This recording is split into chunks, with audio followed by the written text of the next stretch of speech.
Prime Minister, welcome to Halifax. Welcome to Nova Scotia. That's it. That's it. On behalf of everybody here at the Halifax shipyard, I want to extend a very warm and welcome greeting to you this morning. We're really excited about having you here. This is the biggest military contract that Canada's ever let in Canada's history, and we're really proud, shipbuilders, to be making that here, right here at home in Nova Scotia. So,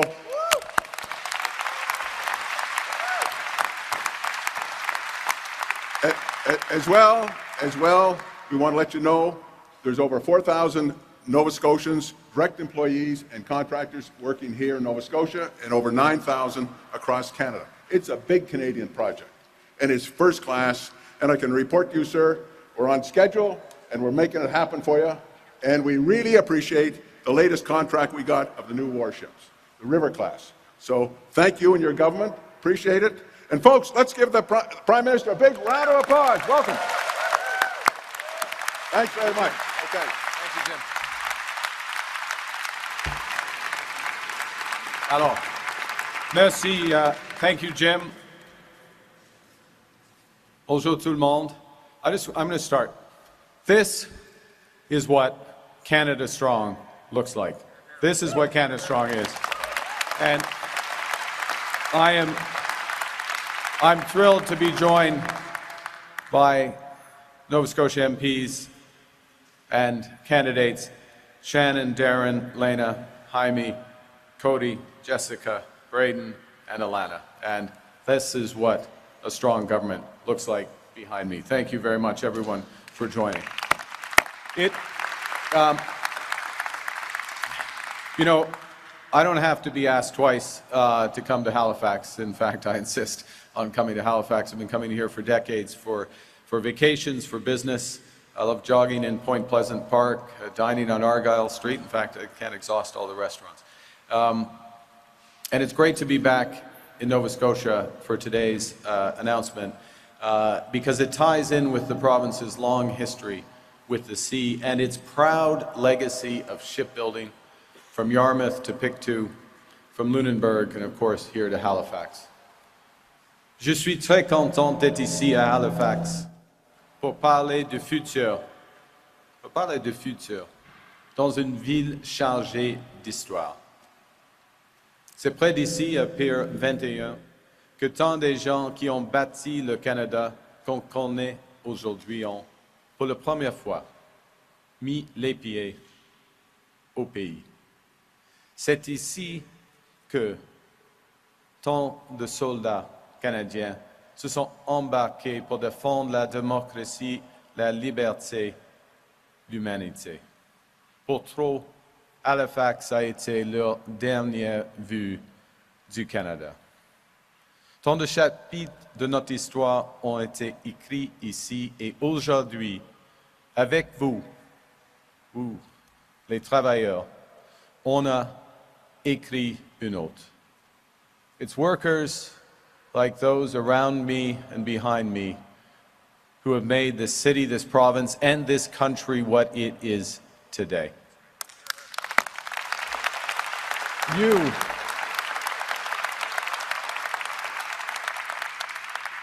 those who came before you, forged our very history, and you are building our future. Whenever Canada is in need, workers such as here at the Irving Shipyard have stepped up. And I want to say thank you. My colleagues want to say thank you on behalf of a grateful nation.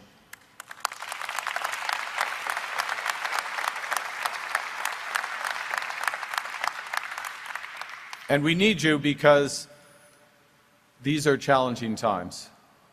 Our world is changing. It's becoming more divided and dangerous. Our adversaries are increasingly emboldened, and the norms that have kept Canada and the world secure are in peril. The priorities of the United States, once closely aligned to our own, have shifted. Our sovereignty is under threat. Notre relation avec les États-Unis sera toujours importante. mais on ne peut plus en dépendre comme on l'a fait dans le passé. Le monde ne peut plus en dépendre comme il l'a fait dans le passé. President Trump wants to break us so America can own us. We will not let that happen.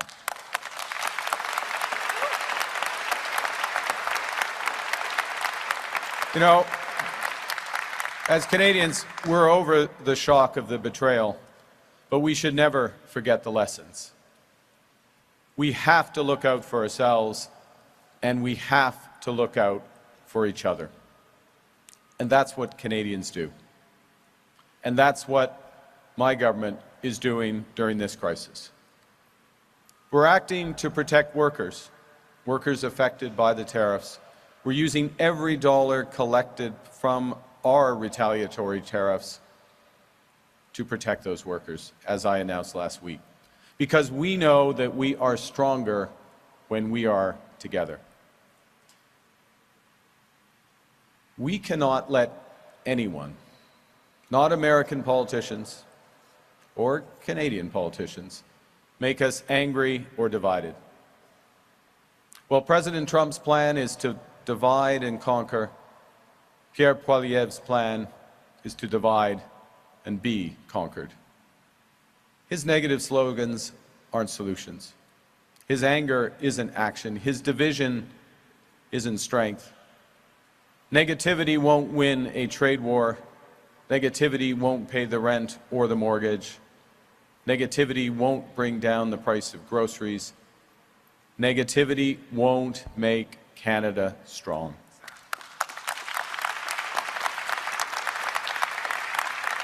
And the first part of Canada Strong, it means an armed forces that are well-resourced and has those very resources at the ready. And we're here, I'm here, to make that happen. Our military is still underfunded.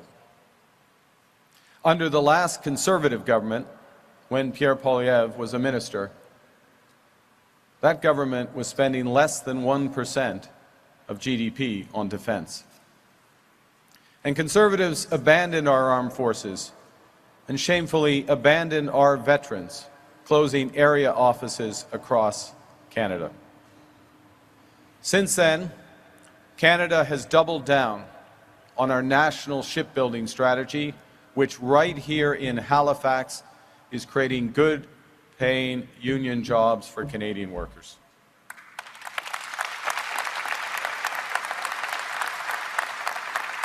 On a créé de bons emplois et de la richesse dans des chantiers navals de l'océan à l'autre.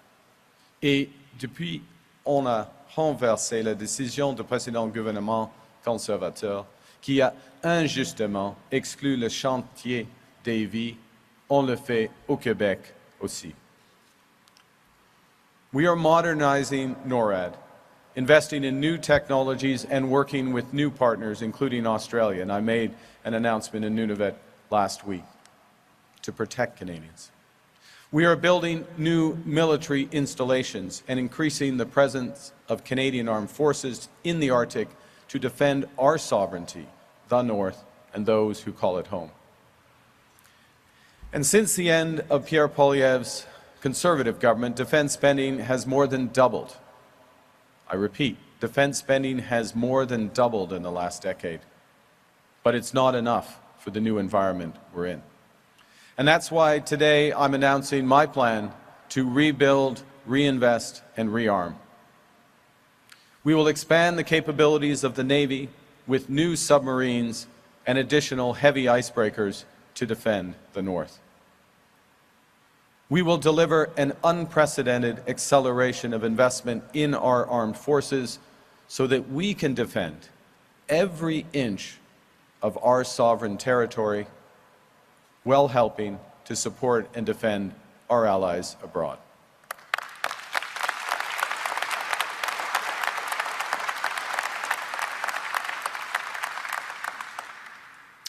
Wanted to come here today to make clear, we are fully committed to all orders underway through the National Shipbuilding Strategy. That's over 21,000 jobs across the country, including 9,500 right here in Halifax and Dartmouth, supported each year through the construction of 8 Arctic and offshore patrol ships and 15 River-class destroyers. This is crucial. This is crucial. But, you know, when I was, just take a moment, when I was, had the pleasure of taking the tour with Nancy Lockhart, I met a young apprentice, Victoria, who said, "This gives me a career." And that's a key message. We are building for the long term. We're building Canada strong, not for an election cycle, but to protect Canadians. We're building for the long term. And these people behind me, their children, their friends, their neighbors, have careers in shipbuilding to protect this great country.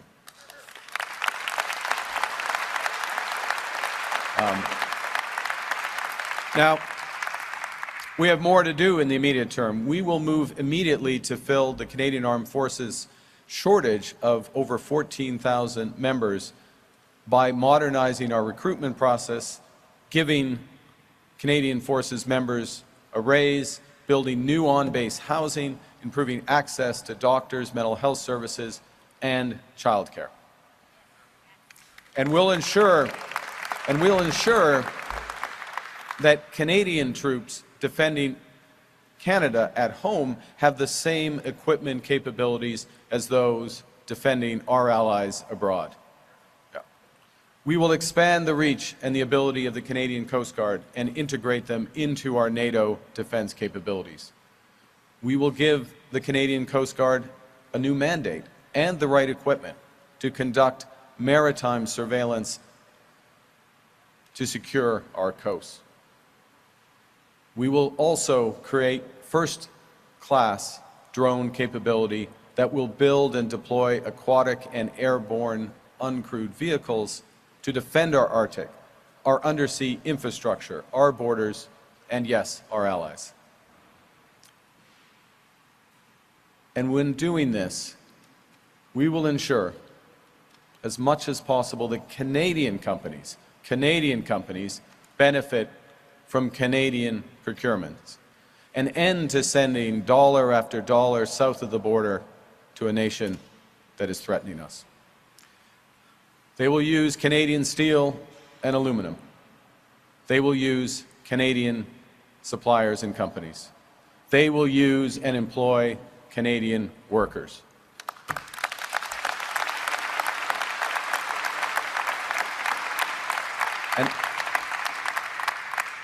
And that's all part of a broader modernization of how we procure. We will modernize our procurement legislation so that our forces can buy equipment when they need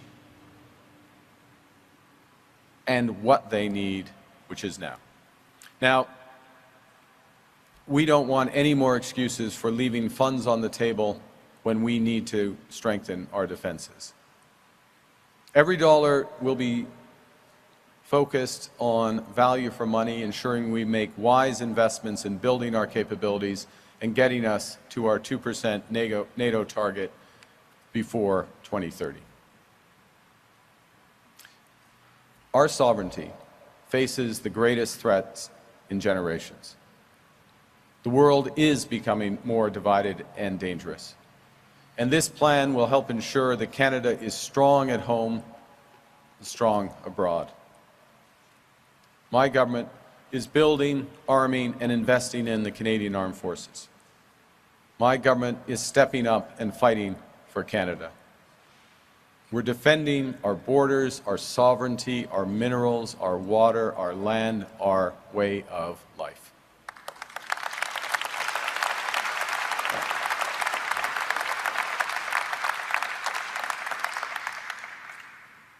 Le Canada est fort. Ensemble, on va le rendre encore plus fort. On est et on va rester maître chez nous.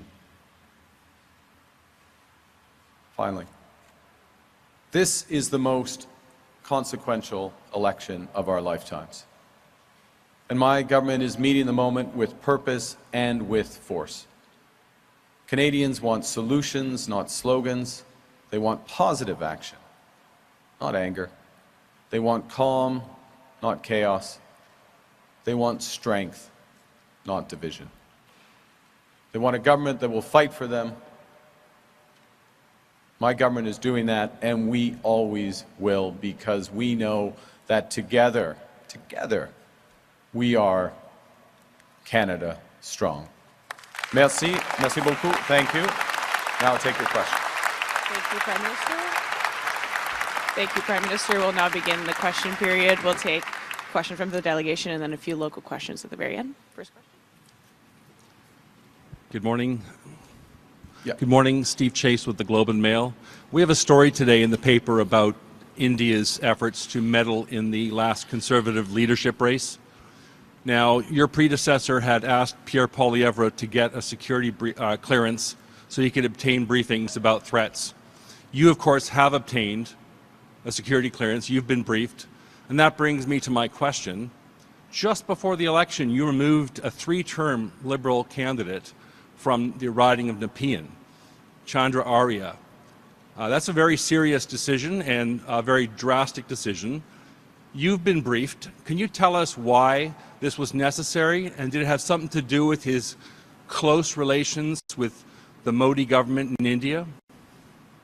Thank you for your question, Steve.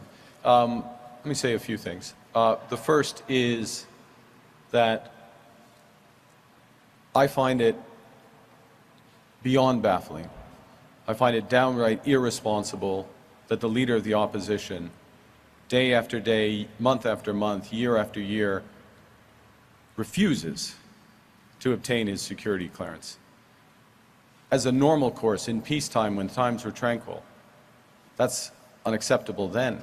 But at this point in our history, when we face the greatest threats that we faced in generations, in most of our lifetimes, he has to answer for that. And he particularly has to answer for that, given the reporting that I understand you did, you and your colleagues did today, and the lack of integrity in the Conservative leadership race. Now, I will observe that in the Liberal leadership race, every effort was made to protect the integrity of that race, including, I'll be frank, quite an onerous technical system for voting to verify identity, location, so that that was held up. And some people couldn't vote because of that. We decided to take that risk because we wanted the highest integrity for that race. As part of that process, of course, there were reviews of candidates and suitability, myself included, appropriately. Certain information came to light. I'm not privy to the exact information. It's a separate process. Certain candidates were disqualified from that race. That information was relevant to the decision of what is a separate body within the Liberal Party. It was called a Green Light Committee that made the decision to disqualify Mr. Arya. I can assure you that information that we have, I'm saying broadly as a party, not me personally, because I don't have the specific information, is shared with the relevant authorities. We take this incredibly serious. Steve, I want to make one other point, if I may, and I'll hand back. One of the acts that I took as Prime Minister in the 9 days between being sworn in and asking the Governor-General to dissolve Parliament and call this election was to strengthen the critical election incident protocol. It's a protocol that had been put in place a few years ago, but various measures to strengthen that, and also to encourage greater transparency from that group during the election campaign, so that if issues arise during the election campaign, in their independent judgment, that they will share with all Canadians and ensure that Canadians have the confidence, which I have at this point, the full confidence in the integrity of the federal election process. I'll hand back. Pardon? En français, en ce qui concerne. Alors, en résumé, c'est irresponsable la position de le chef d'opposition il refuse, jour après jour, mois après mois, année après année, d'obtenir sa cote sécuritaire. C'est bizarre, c'est inacceptable. Moi, je l'ai fait dans 2 semaines, 3 semaines, OK, 3 semaines, OK, de commencement et fin. Et nous sommes dans un moment dans notre histoire avec des menaces étrangères qui sont extraordinaires. Il faut le faire. Il faut le faire comme chef. Chaque chef de parti doit le faire. OK. En ce qui concerne le processus, le Parti libéral a pris plusieurs mesures de protéger le processus de la course de la chefferie et ça rend le processus plus difficile pour des électeurs, mais c'est correct afin d'avoir un processus avec l'intégrité. Et en ce qui concerne l'élection fédérale, maintenant, j'ai renforcé le comité actuel qui est responsable, c'est un comité indépendant qui est responsable de surveiller l'ingérence étrangère. Okay. Steve? Follow-up question. It's about your defense announcement today. The reason we ask for specifics is so we can track later whether you're living up to your pledges. You've talked about submarines. How many submarines? Is it the 12 the Navy wants? Is it less than that? How many extra heavy icebreakers? Are they able to break year-round ice, or are they slush breakers? What do you have in mind? You talk about pay raise for the forces. You talk about a underwater drone fleet. Can we get any detail at all on any of this? What we're going to do, Steve, is, and it's the right question or follow-up, is we will be laying out in the platform the specifics of all the specifics we can at this stage, respecting commercial confidentiality, not confidentiality, commercial considerations, because particularly with respect to the submarines, these are contracts to be negotiated. They are measured in the tens and tens of billions of dollars in terms of ultimate cost for the submarines. And we don't want to put the Canadian taxpayer at a disadvantage by being overly specific or prescriptive on the precise aspects of that. With respect to the other ships, though we will be specific. With respect to the salary increase, we will be specific.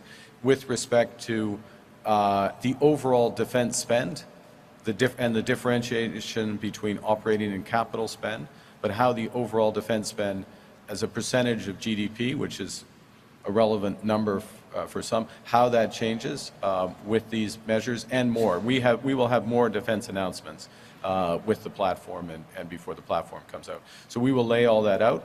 As well, we will cost our broader electoral platform, so you can see the balance of fiscal and how we're balancing the budget. So ça arrive dans quelques semaines. C'est le résumé en français, madame. Okay. Oui, bonjour, M. Carney. Laurence Martin de Radio-Canada. Hier, sur le débat de TVA, vous nous avez dit pourquoi pas. Finalement, vous n'y allez pas. Qu'est-ce qui vous a fait changer d'idée? Est-ce que c'est parce que, selon ce que dit M. Blanchette, vous vous cachez? Non, j'ai dit pourquoi pas si on a un débat avec tous les chefs des partis. Évidemment, le chef ou les chefs du Parti vert ne seront pas là dans le débat de TVA. Mais j'ai hâte d'avoir un débat avec tous les chefs des partis. Il y aura un débat en français, en anglais, qui va être surveillé par la commission électorale. Je crois que c'est le 16 et le 17 avril, dans quelques semaines, en effet. Alors, ça c'est ma réponse. In English, please. Well, I said that, why not, if we have a debate with all the leaders of the parties, I now realize that the leader of the Greens were not invited. There are two leaders of the Green Party, as you know. As well, we have the debates, which I look forward to, overseen by the Electoral Commission. In French and in English, the 16th and 17th are the dates. I look forward to those debates, and I'll add that, look, I have spent, during my leadership campaign, I spent more time in Quebec than any other province. I'm going there in 2 days. I have engaged on, je m'occupe sur les grands enjeux pour le Québec en ce qui concerne la culture, la langue française, la gestion de l'offre et plusieurs d'autres enjeux qui sont uniques pour le Québec. Alors, I'm very much out in the open. Je ne cache pas du tout. Il y a des femmes libérales qui vous reprochent d'avoir beaucoup d'hommes dans votre entourage, surtout dans des positions haut placées. Qu'est-ce que vous leur répondez? C'est pas correct.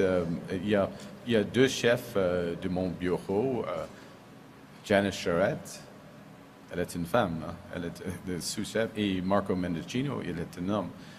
J'ai plusieurs femmes dans mon équipe et je suis fier des candidats forts. Il y a plusieurs ici. Hein?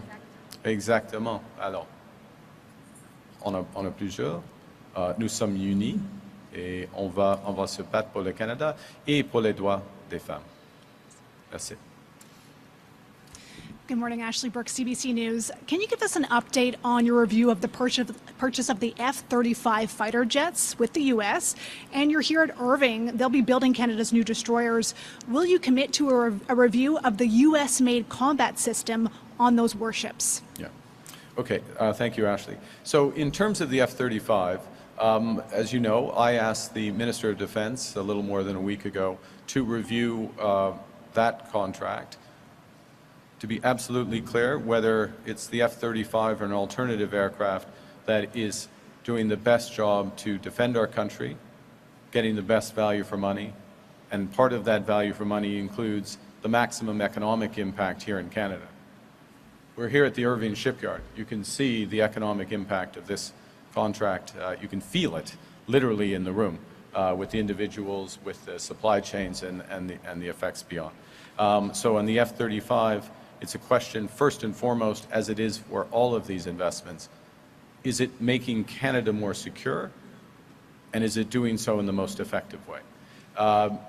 We have alternatives to the F-35, so we will explore those, as the Minister of Defense and the procurement will explore how the F-35 program could be adjusted, including greater investment here in Canada, greater production here in Canada, in ways that have that maximum economic impact, as well as securing us. In terms of the combat systems, look, there is a high degree of interoperability, as you know, between Canada and the U.S. Our forces, it's been built up over decades, and that extends to the material and our weapon systems. We are increasingly deliberate about the costs and benefits, or the risks and benefits of that interoperability. The United States is still a strong ally. It is still a member of NATO, and we see advantages. But actually, in all aspects of our procurement, we will be thinking about how to secure Canadians and how to have the maximum benefit for Canadians, because that is what will make Canada strong. Okay, so no review on the combat systems. And can you give us and as well, there's a report that members of Trump's cabinet and senior security advisors discussed a secret war plan in a group chat that included a reporter from The Atlantic. In light of that, do you have any concerns about Canada sharing confidential information with the U.S.? I think that, you know, I have had in various guises top secret security clearance here in Canada, elsewhere. I have it again. I'm aware that from time to time information leaks. It's a serious, serious issue. and all lessons must be taken from any of those, including in this circumstance. We have a very strong intelligence partnership with the Americans through Five Eyes. Mistakes do happen, but what's important is how people react to those mistakes and how they tighten them up. They don't deny the mistakes, but they are clear and transparent in addressing them. But I'll just say one other thing, if I may, about the broad thrust of your question, if I may interpret it. Our responsibility, my responsibility, is to plan for the worst, is to think about the most difficult evolution of the new threat environment, what it means for Canada, and how do we best protect Canada. And part of that response is to be more and more Canadian in our defense capabilities, more and more Canadian in our decisions, to take greater ownership. As I said in my remarks, and you've heard me say this before, we have to look out for ourselves. Hi, Brian Platt with Bloomberg News. We're 8 days out from Donald Trump's next stated tariff deadline of April 2nd. We know you have not spoken with the president yet since you took office. What is your government's engagement strategy ahead of April 2nd with the White House? And will any ministers or officials be traveling to Washington before April 2nd? Well, I think two things, Brian. One is that the ministers, the Minister of International Trade, Monsieur Leblanc, the Minister of Foreign Affairs, Madame Joly, the Minister of Finance, the Minister of National Security, others, are in contact with their counterparts. Okay? First point. Second is we have learned, and others have learned over time, that there is an unpredictability to U.S. trade policy. There is certainly an opacity to U.S. trade policy. So how does one respond to that? What you do is you prepare for the worst, and part of that is what we have done in the last weeks. We have made substantial changes to our unemployment insurance program to support Canadian workers. We, unlike the Conservative Party, which is going to use the tariff revenues for tax cuts, use everything for tax cuts, by the way, we are going to use retaliatory tariff revenues to protect Canadian workers and to reinvest there. We have put in place major financial support mechanisms for Canadian companies. We are going to allow them to defer tax payments, also for liquidity purposes. We put in support mechanisms. Cody is behind me. For the Minister of Agriculture is behind me, support mechanisms in the agriculture sector as well. So we've taken a number of precautionary measures so that we can react quickly there. We also have in place a schedule of goods for which we can add retaliatory tariffs to on April 2nd, depending on what the Americans do. So we have done that work and have the ability to put those tariffs in place. And with respect to the president, the point is to have substantive discussions. The point is not theater. The point is to get serious. Sovereign nation to sovereign nation. That's what we're looking for in terms of putting this trading relationship back on a new path that works best for Canada, given the unreliability of America. In terms of if new tariffs are put on Canada on April 2nd, in terms of a response, you've pointed to the counter-tariff list that was already prepared. Are there any non-tariff measures that are on the table next week for Canada? And I'm thinking particularly export controls or export taxes. I would focus on those measures are options for Canada. I'll speak in general for Canada. But the tariff response in the near term is several-fold. One is everything I just mentioned, I won't repeat, on protection for workers and firms and others. Secondly, retaliatory tariffs in a way that has maximum impact on America and a minimum impact here on Canada. So we'll be very deliberate on that. Thirdly, it's Canadian procurement, a greater focus on Canadian procurement. And you will have heard in my announcement today this focus on Canadian steel and aluminum.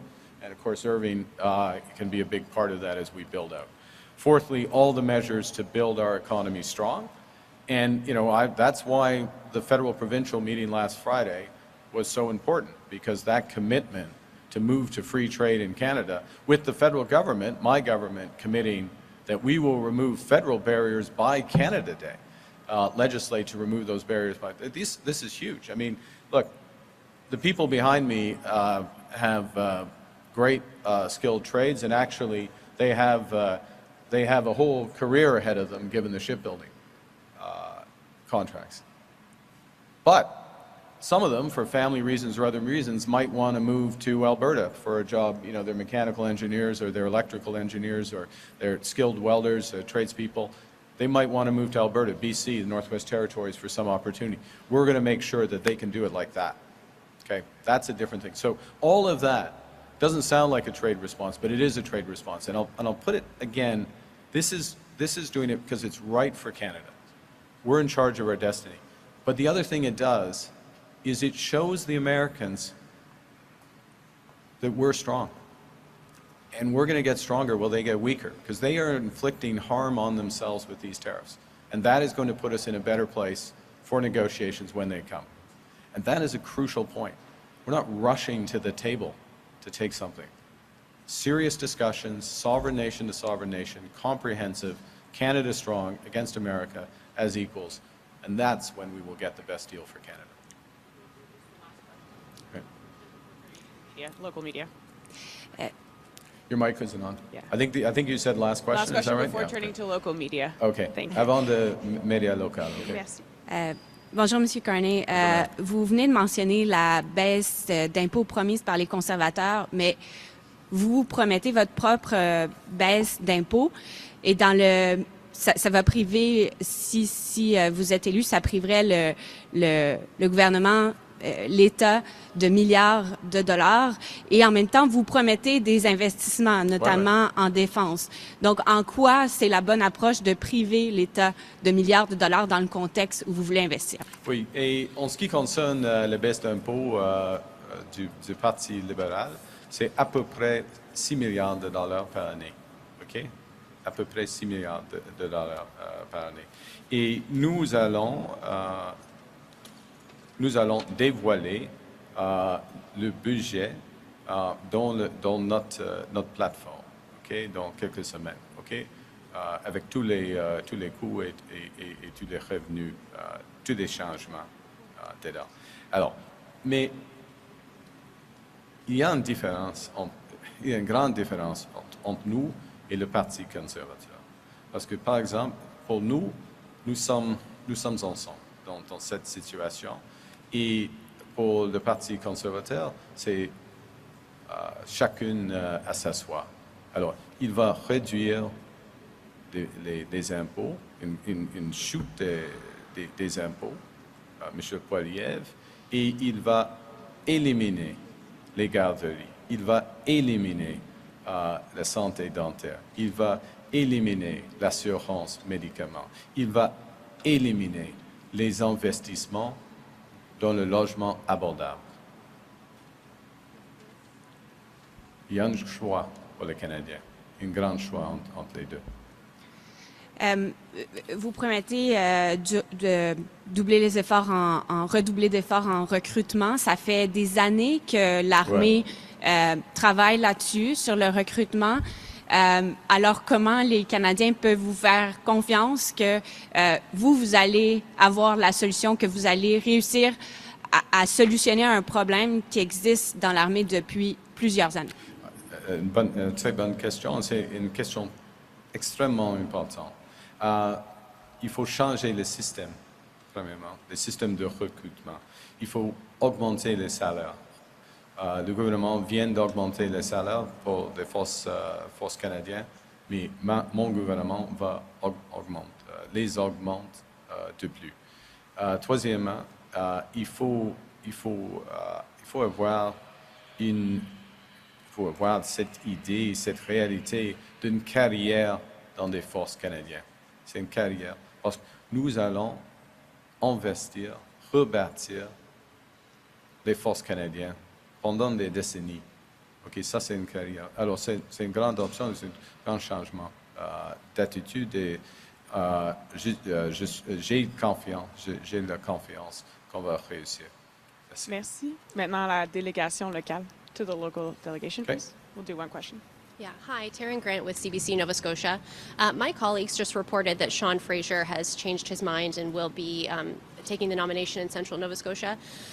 Why do you think it's justified to allow former politicians to take a nomination when another candidate has already been named? First thing, Sean Fraser is an exceptional public servant. And he took a decision to, for family reasons, to withdraw from public life, and I respected that. I regretted it, but I respected it. I and my colleagues have wanted Sean Fraser to come back and serve Canada at this crucial time. Sean stepping up for our country, if that indeed is what he's going to announce later today, and I don't know that's the case, if that indeed is what he's going to announce later today, is exceptionally good news for Canada, and it is a symbol. It's another sign, rather, of what you see behind me with these great candidates, and we see across this country, of exceptional people stepping up for the Liberal Party at the country's time of need. And I think you'll find that everyone in the Liberal Party in Central Nova, including prospective candidate, is thrilled if Sean is indeed going to be our candidate. Well, you'll have to wait a few more hours to find that determination. Thank you. Il est exceptionnel. Monsieur Fraser est un servant public exceptionnel. Et j'ai hâte d'avoir lui comme un collègue dans la Chambre de commerce. Next question. C'est plus direct en français. Prime Minister, Ella MacDonald, Global News, Halifax. Affordability in our province, specifically when it comes to housing and rent, is a major challenge for Nova Scotians. In Halifax, people are struggling to afford a roof over their heads, and in other areas of the province. What would your government do to address this issue of affordability for Nova Scotians? Okay, I'm very pleased you raised the issue, and you know, part of the challenge of the affordability here, as you know, being on the ground, is in part because of the success of Halifax in recent years. A lot of people coming to Halifax, but the system is straining, and the housing system is straining, and affordability, in particular with respect to housing, is exceptionally difficult. Absolutely know that. So what are we doing? We're doing several things. In the immediate term, we are this is a permanent change, but we are eliminating GST for first-time home buyers, and that is a savings of up to $50,000 off the price of the home. And so, you know, you're thinking around a third of the purchases are first-time home buyers for new and substantially renovated homes. So that's the first thing.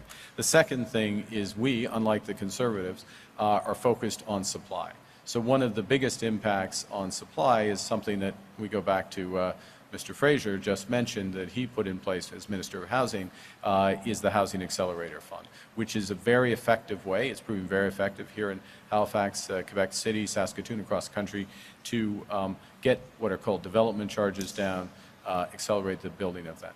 But the third thing that needs to happen, and I'm just going to ask for your patience for a couple of more days, is we need to build affordable housing at a scale we haven't seen since the Second World War. My government is going to do that. Thank you. Last question, dernière question. Hello, my name is Angel Moore, APTN National News. Here in Nova Scotia, the fishery is very important to all people.